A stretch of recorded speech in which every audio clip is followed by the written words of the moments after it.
Assalamualaikum warahmatullahi wabarakatuh. Selamat pagi, Bapak dosen, Bapak Dr. Insinyur Tringudi Wiyatno, STMT IPU, juga teman-teman sekalian, para mahasiswa-mahasiswi yang saya hormati. Kali ini saya akan mempresentasikan makalah berjudul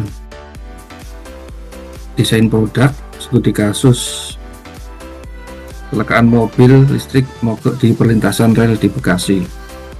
Saya share materinya dulu.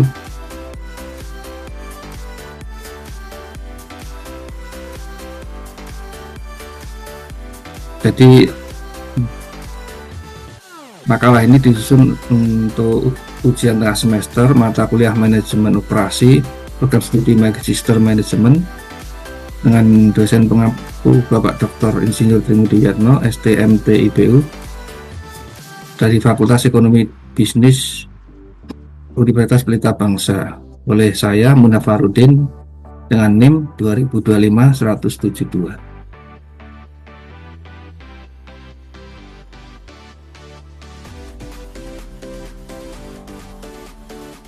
Yang pertama adalah pendahuluan. Jadi desain produk adalah materi keilmuan yang dapat dipelajari melalui berbagai disiplin ilmu yang menggabungkan seni, teknik, dan bisnis, seringkali disebut sebagai industrial design. Fokus utamanya adalah menciptakan produk fungsional, ergonomis, dan estetis mulai dari konsep hingga produksi. Kemudian ilmu ini dapat dipelajari di jurusan desain produk atau desain produk industri, kemudian teknik industri atau teknik mesin, kemudian desain komunikasi visual, karya seni rupa, kemudian manajemen bisnis atau pemasaran.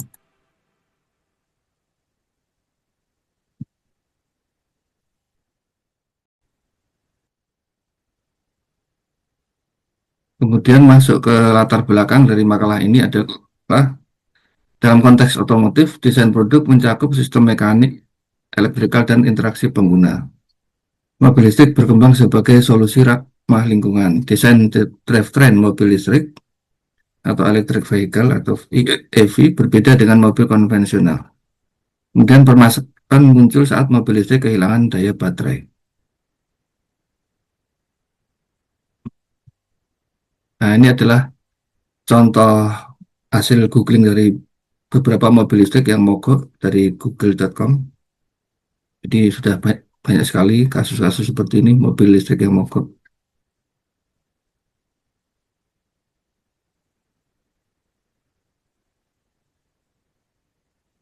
Hal ini disebabkan oleh ada perbedaan sistem penggerak atau drivetrain mobil konvensional dan mobil listrik atau EV.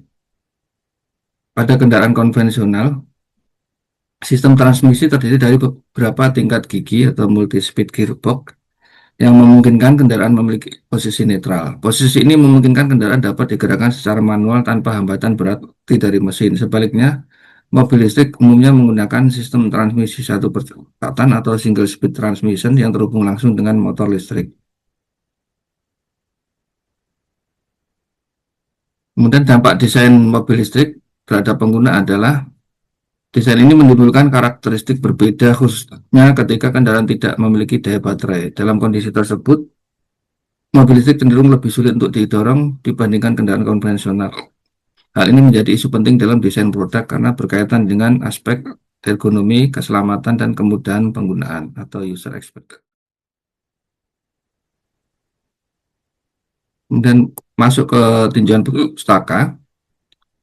Menurut Bill Kotler dan Kevin Lane Keller tahun 2009, desain merupakan totalitas fitur yang mempengaruhi bagaimana sebuah produk terlihat, terasa, dan berfungsi bagi konsumen. Kemudian menurut Ciptono dalam penelitian Maulana Tegar Arafi 2022, desain produk adalah berkaitan dengan bagaimana suatu produk memiliki gaya tersendiri untuk meningkatkan nilai produk tersebut terhadap konsumen akhir. Kemudian Budi Harsanto tahun 2017 menyatakan desain produk adalah rancangan barang atau jasa yang hendak dibuat agar dapat diterima dan memuaskan konsumen sasaran serta tidak mudah ditiru oleh kompetitor. Kemudian ada elemen desain produk.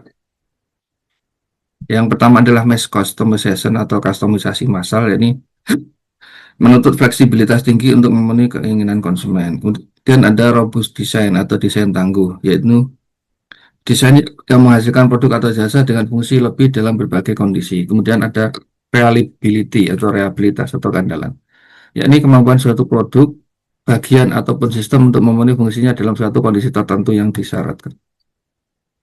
Konsep desain produk intinya adalah menggabungkan fungsi, estetika, ergonomi, kemudian berorientasi pada kebutuhan pengguna, kemudian menjadi keunggulan kompetitif dari suatu perusahaan.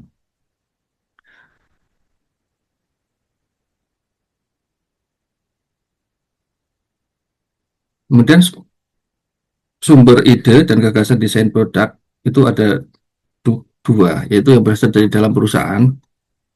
Yang pertama ada pekerja, jumlah pekerja semakin banyak, maka sumber ide akan makin banyak. Kemudian bagian pemasaran, yakni mereka yang terlibat dengan konsumen secara langsung. Kemudian ada bagian lead bank, penelitian dan pengembangan, yakni untuk mewujudkan keinginan konsumen yang belum terpuaskan sebagai upaya untuk terus mengungguli pesaing. Kemudian sumber ide dan gagasan desain yang dari luar, yakni dari konsumen, yakni ada berbagai keinginan konsumen dan tipe konsumen dapat menunjukkan gagasan. Kemudian ada pesaing. Tadi pesaing bisa memunculkan adanya barang tiruan atau memacu perusahaan untuk menghasilkan produk baru. Kemudian ada pemasok, ini ide gagasan produk dan jasa dengan melihat berbagai barang pasokan yang tersedia. Kemudian tujuan desain produk dan jasa. Ada dua, ini tujuan utama adalah untuk kepuasan konsumen. Tujuan tambahan adalah satu, fungsi dari produk atau jasa itu sendiri. Yang kedua, biaya keuntungan, mutu, penampilan, mengurangi produksi atau perakitan, dan mengurangi perawatan. Tadi mengenai tinjauan mengenai mobil listrik, sistem penggerak drivetrain mobil konvensional, intinya ada mesin pembakaran internal combustion engine atau ECE, kemudian ada transmisi multi-speed, kemudian ada kopling, kemudian kita memiliki posisi netral. Nah, dia kalau digambarkan kira-kira seperti ini ya, sistem kerja drivetrain dalam mobil konvensional. Jadi ada penggerak utama, kemudian disalurkan melewati suatu sistem untuk penerus tenaganya, kemudian dihubungkan dengan kelatnya atau flywheel untuk menggerakkan roda kiri dan kanan ini. Dari mesin melewati sistem transmisi yang ada kelasnya, kemudian menggerakkan yang poros tengah ini untuk menggerakkan roda. Ini arahnya ke depan ke bawah sih.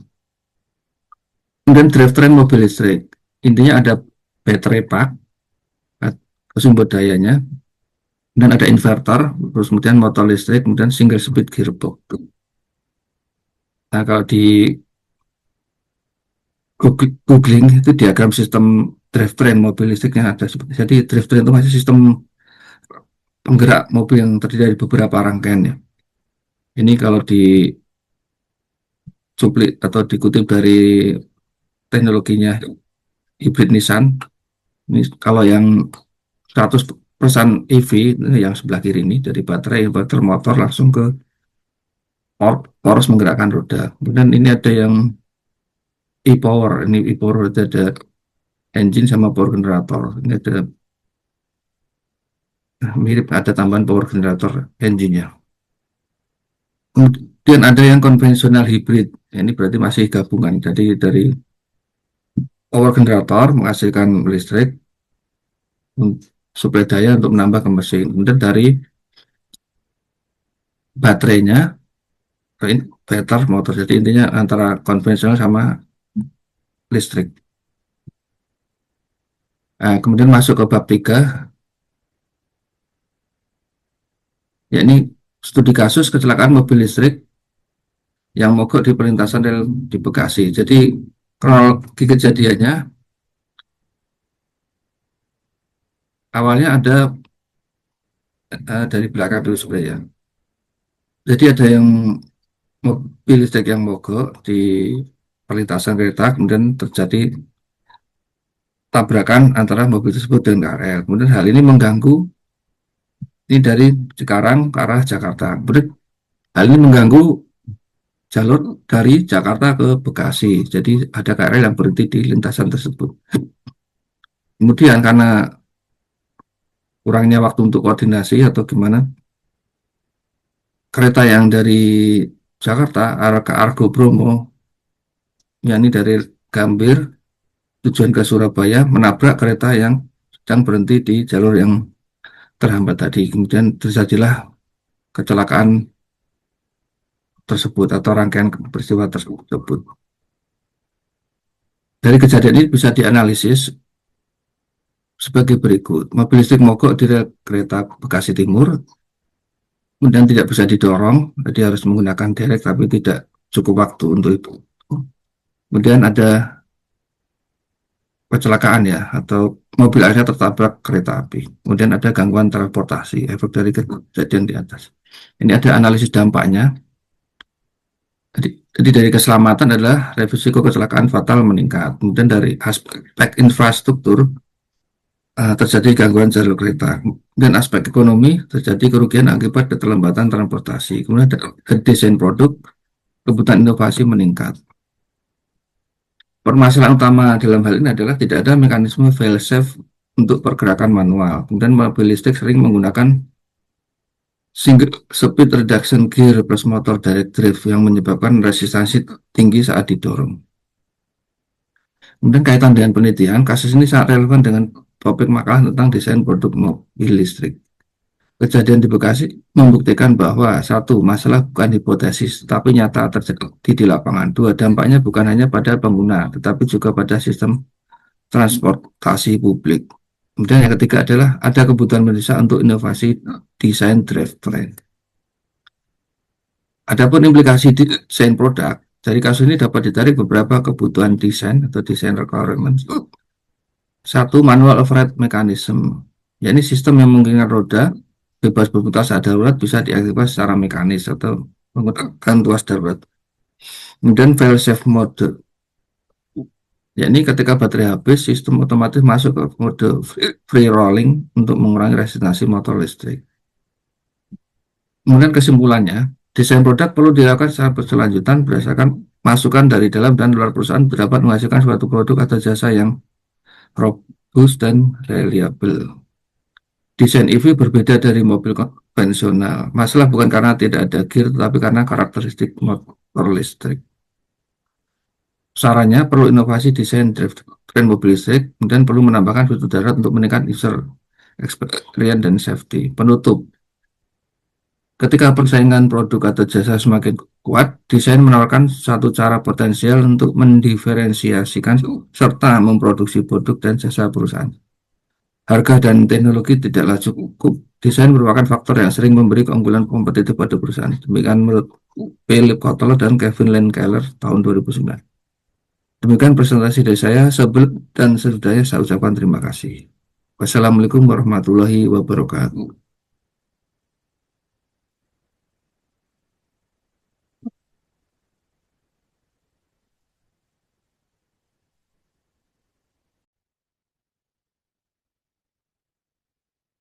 Kemudian masuk ke latar belakang dari makalah ini adalah dalam konteks otomotif, desain produk mencakup sistem mekanik, elektrikal, dan interaksi pengguna.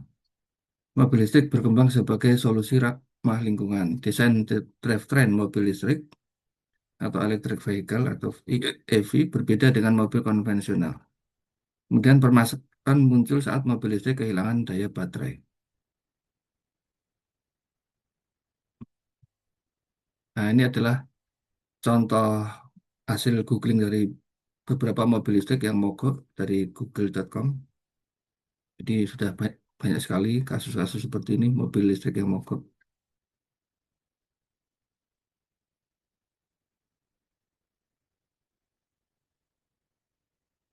Hal ini disebabkan oleh ada perbedaan sistem penggerak atau drivetrain mobil konvensional dan mobil listrik atau EV. Pada kendaraan konvensional, sistem transmisi terdiri dari beberapa tingkat gigi atau multi-speed gearbox yang memungkinkan kendaraan memiliki posisi netral. Posisi ini memungkinkan kendaraan dapat digerakkan secara manual tanpa hambatan berarti dari mesin. Sebaliknya, mobil listrik umumnya menggunakan sistem transmisi satu percepatan atau single speed transmission yang terhubung langsung dengan motor listrik. Kemudian dampak desain mobil listrik terhadap pengguna adalah desain ini menimbulkan karakteristik berbeda khususnya ketika kendaraan tidak memiliki daya baterai. Dalam kondisi tersebut, mobil listrik cenderung lebih sulit untuk didorong dibandingkan kendaraan konvensional. Hal ini menjadi isu penting dalam desain produk karena berkaitan dengan aspek ergonomi, keselamatan, dan kemudahan penggunaan atau user experience.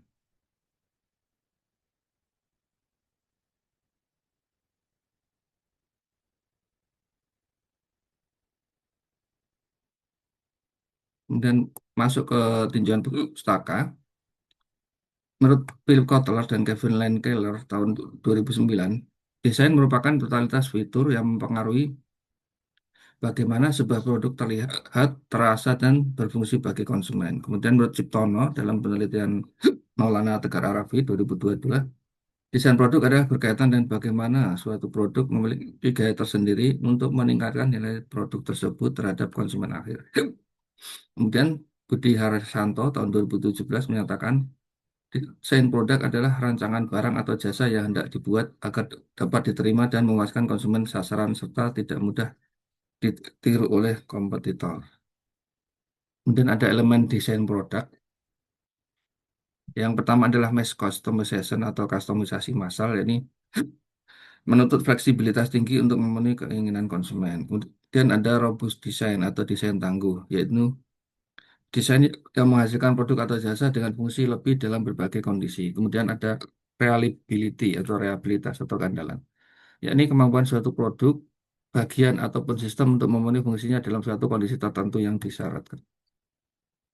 Konsep desain produk intinya adalah menggabungkan fungsi, estetika, ergonomi, kemudian berorientasi pada kebutuhan pengguna, kemudian menjadi keunggulan kompetitif dari suatu perusahaan.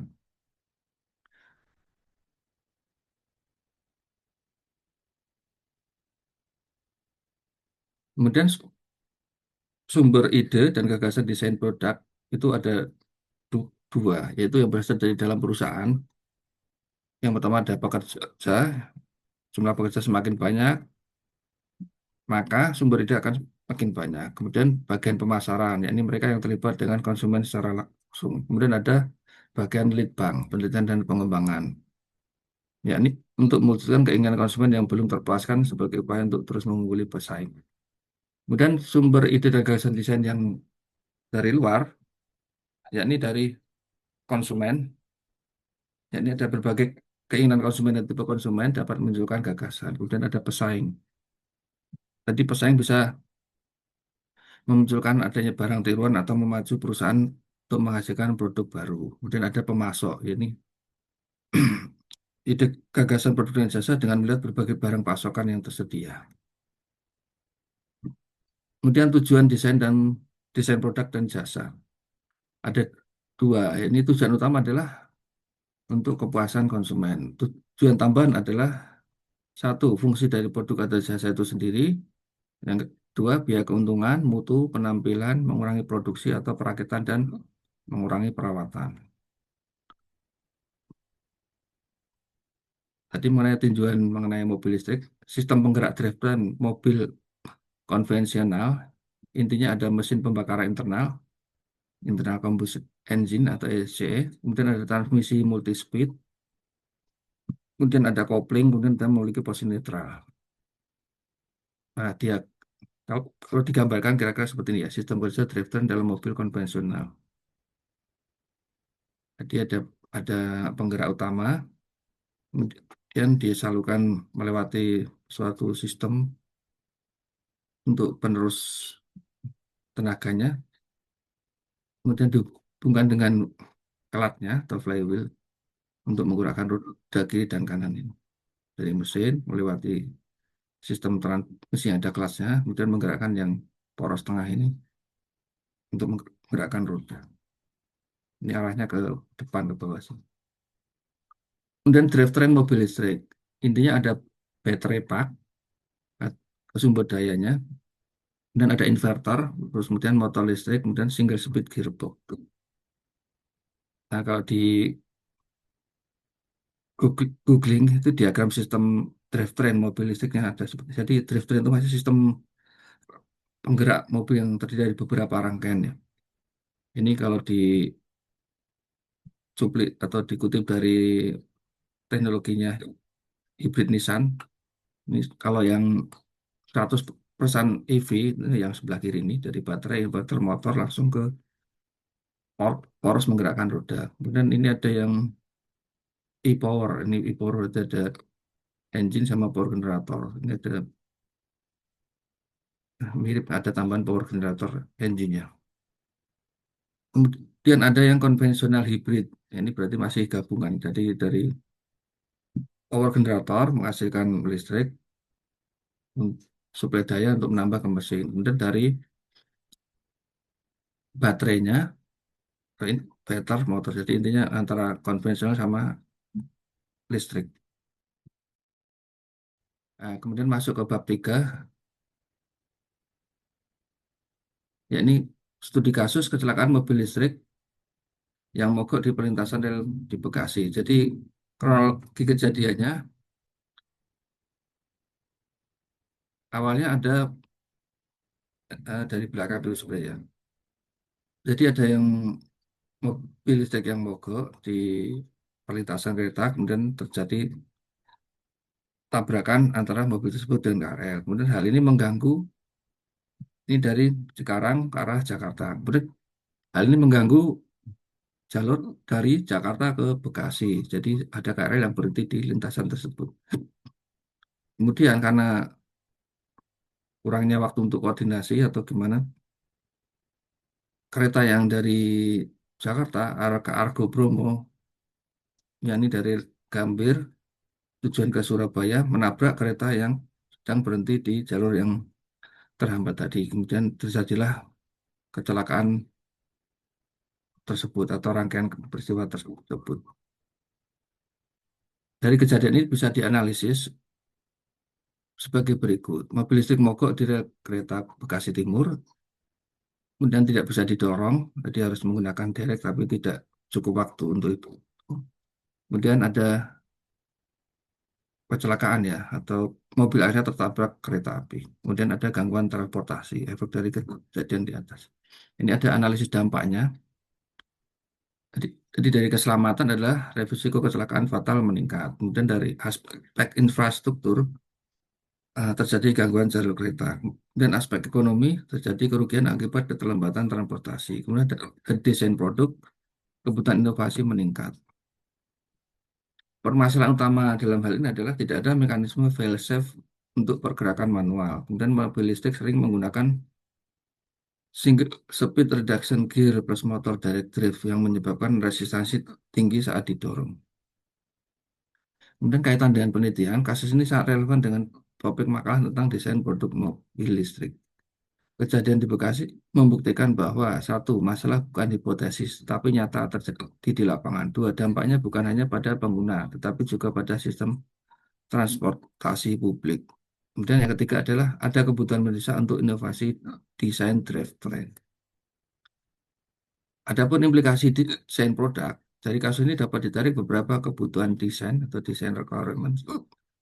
Satu, manual override mechanism, yakni sistem yang memungkinkan roda bebas berputar saat darurat bisa diaktifkan secara mekanis atau menggunakan tuas darurat. Kemudian fail safe mode, yakni ketika baterai habis, sistem otomatis masuk ke mode free rolling untuk mengurangi resistansi motor listrik. Nah, kemudian kesimpulannya, desain produk perlu dilakukan secara berkelanjutan berdasarkan masukan dari dalam dan luar perusahaan dapat menghasilkan suatu produk atau jasa yang robust dan reliable. Desain EV berbeda dari mobil konvensional. Masalah bukan karena tidak ada gear, tetapi karena karakteristik motor listrik. Sarannya perlu inovasi desain drivetrain mobil listrik, kemudian perlu menambahkan fitur darat untuk meningkatkan user experience dan safety. Penutup, ketika persaingan produk atau jasa semakin Kuat, desain menawarkan satu cara potensial untuk mendiferensiasikan serta memproduksi produk dan jasa perusahaan. Harga dan teknologi tidaklah cukup. Desain merupakan faktor yang sering memberi keunggulan kompetitif pada perusahaan. Demikian menurut Philip Kotler dan Kevin Lane Keller tahun 2009. Demikian presentasi dari saya. Sebelum dan sesudahnya saya ucapkan terima kasih. Wassalamualaikum warahmatullahi wabarakatuh.